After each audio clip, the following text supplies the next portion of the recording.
In this Cricut tutorial for beginners, I am showing you how you can quickly and easily etch out metal, stainless steel, or even copper with the help of any Cricut cutting machine. So let's get crafty.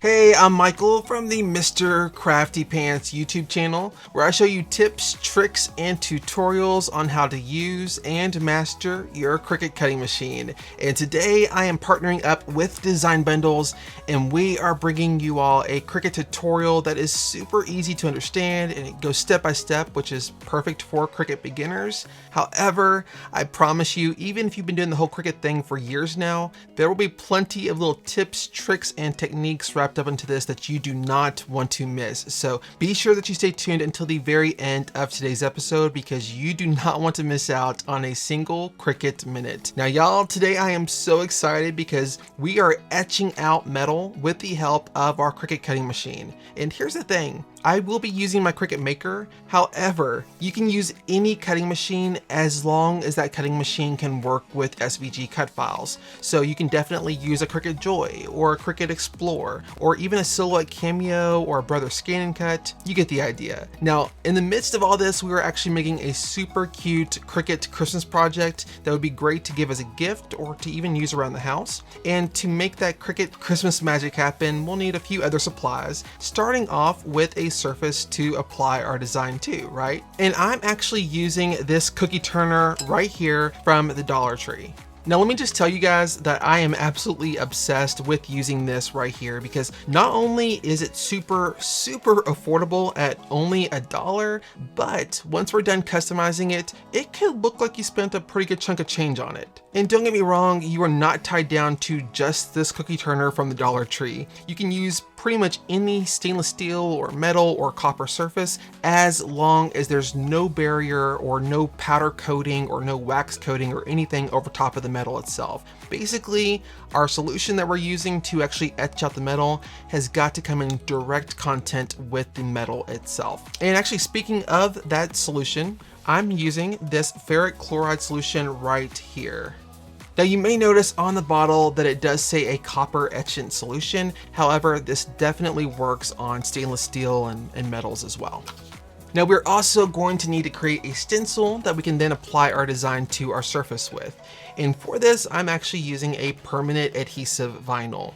Now, last time around when I did a somewhat similar video on my channel, so many people asked if a stencil film vinyl would work. They also asked if painter's tape would work. And the answer to that is no. I've tried those. However, the ferric chloride is an acid and it actually ate through them and ruined my stainless steel tumbler that I was using at the time.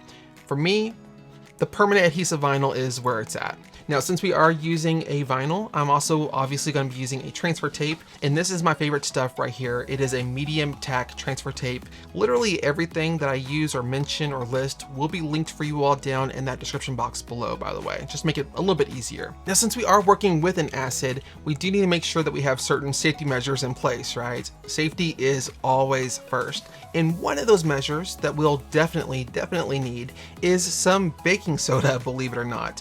Now this baking soda will actually neutralize the acid so that we can actually dispose of it. However, if this acid gets onto your skin or anywhere else, you'll also want to pour the baking soda on that immediately because, well, we don't want acid sitting on our skin. On top of that, we are also going to need some PPE, some personal protective equipment, in the forms of some rubber gloves like this right here, nothing too fancy. We're also going to need a mask, which I think everybody should have one nowadays anyway. Just a mask so we're not bringing in any of the chemicals. And also we're going to want some safety glasses as well. Something just like this right here will do the trick. And last but not least, we are also going to need an SVG cut file to make our design with. So for that, I'm actually heading over to designbundles.net and I'll show you which one I'm using. Alright, so here we are on designbundles.net, and this is the design that we're actually going to be etching into our little cookie turner right here. So what I'm actually going to do is come right over here and select add to cart. And then as you can see right over here towards the right hand side of the screen is this little checkout cart. I can go ahead and select that and then select checkout now. All right, so I am a Design Bundles Plus membership holder, and truth be told, I love it. You get all kinds of different credits that you can apply towards SVG files, illustrations, fonts, Procreate brushes. I mean, the list goes on and on and on. It's so cool. But not only that, but you also get a discount. So as you can see right here, this was $3.50, but with the Design Bundles Plus membership, it took off 52 cents, and that is now $2.98. So not only do you get tons of credits to use on different items from designbundles.net, but you also get a discount on other items as well, which is just so good. So I'm gonna come right over here and select continue to payment. All right, so over on my YouTube channel, one of the more common misconceptions that I see among my subscribers is that they think that you have to use store credit to make any purchases from Design Bundles at all. And that's just simply not the case. Now, you do get a discount if you do use store credit. However, you don't have to if you don't want to. You can by all means use PayPal or even a debit card or credit card, which is actually what I'm using today. So I'm gonna select that and then select pay with selected card. And as you can see right here, it's saying thank you for your purchase, and I'm gonna go ahead and select this button right here to download my purchase. And here is the file right here. So I'm actually gonna select download files. And once you select that, all of a sudden your zip file is made available. So let me go ahead and select that. And I am using Chrome as my browser, so my downloaded file came down here towards the bottom left-hand corner of the page, right here. So I can go ahead and just select this. Now, if you are not using Chrome as your browser, you'll probably just need to go and find your downloads folder, and you can find that zip file there. Now, if you are using a PC computer, you'll probably need to right-click your file and unzip it that way. But I am on a Mac, so I can go ahead and just select it like that. And just like that, here is our file. So now let me head over to Cricut Design Space, and we can go about actually uploading this into Cricut Design Space. All right, so the first thing that I'm gonna do is come over here to the left-hand side of the page and click on Upload. And then I'm gonna select Upload Image, and then I'm gonna select Browse. And as you can see right here, here's the different file types, but we are actually wanting to use the SVG file. So let me go ahead and select that, and then come down here towards the bottom right-hand corner and select Open. All right, so here is where you can actually rename the file if you want to. You can also go in here and add tags as well to make it just a little bit easier to find in the future. But I'm actually going to come down here towards the bottom right-hand corner and select Save. And as you can see right here, here is our image right here under the recently uploaded images. So I'm going to select that and then come down here towards the bottom right-hand corner and select Insert Images.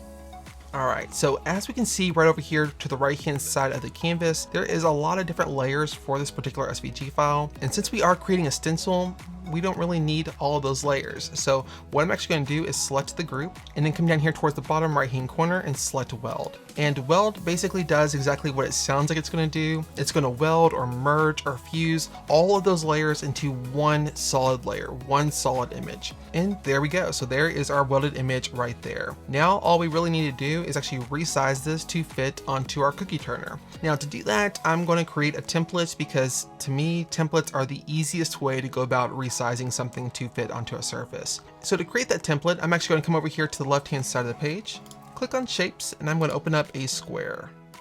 There we go. All right, so basically what we need to do now is to resize our virtual template here on the screen to be the exact same size as our cookie turner right here, or at least the main flat portion of our cookie turner. So from here to here, and from here to here. Now I have already measured this out, and it is 2.5 inches wide by 3 inches tall. So I'm actually going to come up here towards the top of Cricut Design Space, right up here where it says size.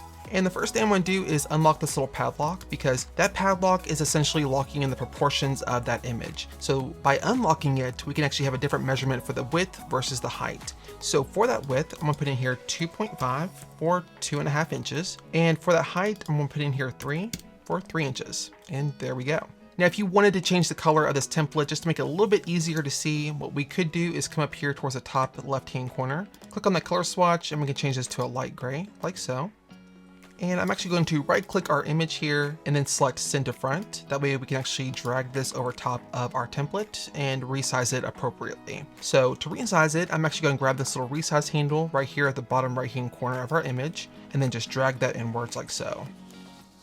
All right, so I'm actually going to come down here towards the bottom left-hand corner and zoom in just a little bit on here, just so we can see a little bit clearer what we're doing. And let's go ahead and resize this down just a little bit further. All right, so I personally love that. I think that is the perfect size for our cookie turner. Now, obviously you can take this a step further and put a person's name on here. Really, whatever you want to do, the sky is kind of the limit with this. That's one of the things I absolutely love about this type of a project. So we now have our design resized accordingly. So now I'm actually going to go ahead and delete out our template. We don't need that anymore. And now I'm gonna come up here towards the top right-hand corner and select Make It. All right, so this is the matte preview screen. So wherever our design is located at on this screen right here, on this virtual mat, that's the exact same location it's actually gonna cut out on this cutting mat right here. Now, since this is gonna be a stencil, what we actually wanna do is just move it a little bit further away from the corner or from the edges of the mat, just so we have a little bit of a margin around our design, so we don't have to worry as much about our ferric chloride solution leaking over and getting onto a part of the cookie turner that we don't want it to be. So I'm actually just going to click this and then just drag this down a little bit like so. And right about there should do the trick. So let's go ahead and come down here towards the bottom right hand corner and select continue. All right, so this is where we actually choose our cut settings for our material. Now, I am using a permanent adhesive vinyl. The color of this vinyl doesn't amount to a hill of beans, so really just pick out a color that you really don't foresee yourself using a whole lot in the future. And for me, it's like this orangish, reddish looking color. I can't really picture myself using it too often in the upcoming months, so I'm gonna go ahead and just use this. Now, for my cut setting though, for a permanent adhesive vinyl like StarCraft HD or Oracal 651, I personally prefer using the premium vinyl cut setting. So if you are using a Cricut Explore device and you don't see this page right here, just turn your dial over to custom and then this page should pop up for you. But I'm gonna come right over here and select browse all materials. And then I'm going to do a search right up here at the top right hand corner for premium vinyl. And there it is right there. I'm going to select that and then come down here towards the bottom right hand corner and select done. All right, so now I'm just going to load this onto my cutting mat and we'll get started cutting.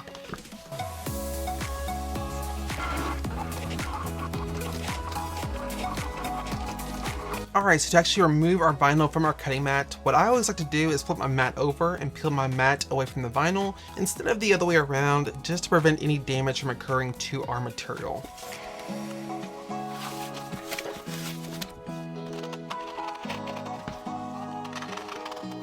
All right, so now I'm actually just gonna weed out our design right here.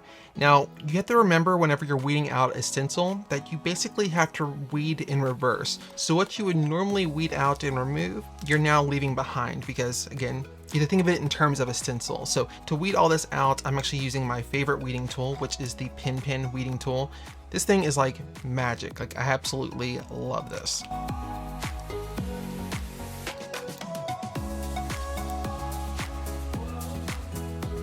All right, so now I'm just gonna apply the transfer tape over top of our weeded out design. Before we actually apply our stencil down to our surface, I'm actually gonna wipe over it with some rubbing alcohol because I want that surface to be super slick, super smooth, super clean, and I don't want there to be any chance of that ferric chloride solution leaking up underneath of that stencil. So I'm just gonna dab some of this rubbing alcohol onto a paper towel, and then just give this a good once over with it. All right, so now I'm actually gonna flip our little stencil here over and then peel the backing paper off of the vinyl and off the transfer tape.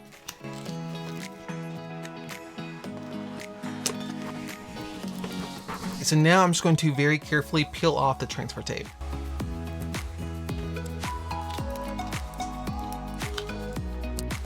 Alright, so back on my channel, when I did something similar with a stainless steel tumbler, I actually tried to cover up as much of that stainless steel tumbler as possible with a permanent adhesive vinyl, and then I submerged it into the ferric chloride acid. And the reason I did it that way, because throughout all of the tests that I ran, that actually gave me the deepest etch possible. Now, inevitably, after the video went live, so many people in the comments were asking if I actually had tried to go over the stencil with a Q-tip or with a cotton ball. And the fact of the matter is, yes, I actually tried that a few different times. However, there was one person, and I will actually link her comment right up here. She actually said that she tried this exact project. She went over it with a Q-tip, and then every 2 minutes or so, she just kept going over top of the stencil with the solution, and that gave her a deep etch and super clean lines. Now, Now, that's the one thing I didn't do. I didn't try to keep repeating that process every couple of minutes. So obviously I had to try it out and it worked really, really well. So that's actually what we're going to do today. So this is actually going to save you vinyl, and it's also going to save you the ferric chloride solution as well. But before we even get into that, let me go ahead and put on my gloves and mask and goggles.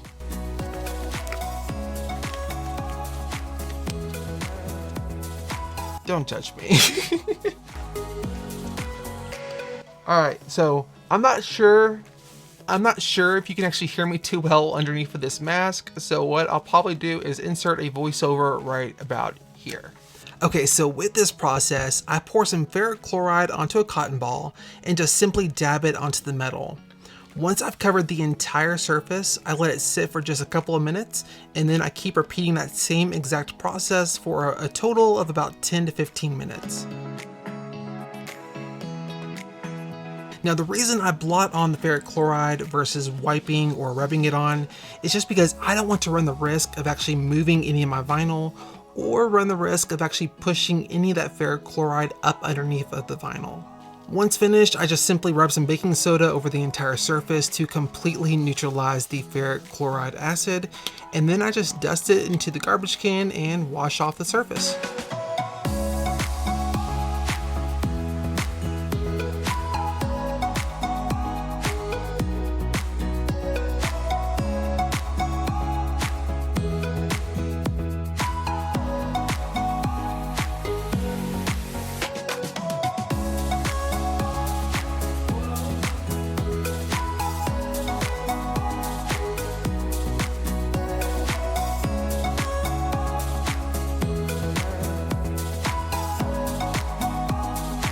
It's safe to say that I am obsessed with how this cookie turner turned out, but what really matters here is what you all thought of it. So if you all liked today's episode, or if you learned something new, do not forget to stamp that like button, as well as drop a comment down in that comment section below. Both of those things help us out tremendously here on YouTube, and it also lets us know what kind of content that you'd like to see more of here on this channel. Also, while you're at it, if you have not yet subscribed to the Design Bundles YouTube channel, what are you waiting on? You may want to consider stamping that subscribe button and then ringing that little bell for all of the notifications so that you never have to miss a single crafty minute that is coming out of this channel. Thank you all so much for watching today's episode. It truly means the world to us. And until next time, stay crafty.